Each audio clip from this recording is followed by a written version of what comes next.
సిద్ధార్థ లోద్రాకు మాత్రం ప్రతి 3 నెలలకు ఒకసారి ఈ రాష్ట్ర ప్రభుత్వం మన సంపద అంతా సమర్పయామి చేస్తూ ఉంది.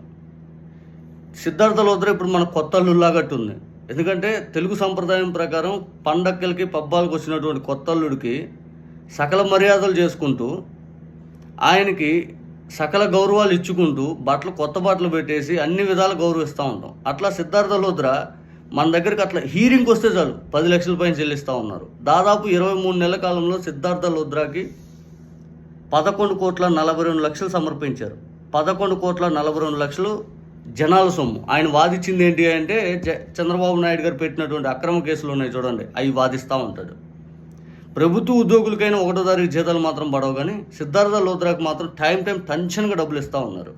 జనాలకి సంక్షేమ పథకాలు ఎడుతున్న డబ్బులు లేవు. రోడ్లు ఏంటంటే మంచి మనసు ఉంది, లేదు జనాలకి ఇబ్బంది రాకుండా ఏదైనా చేయండి, మెడికల్ కాలేజ్ కానీ మాకు ఆ డబ్బులు లేవు. ఇవన్నీ దోచే కార్యక్రమాలు.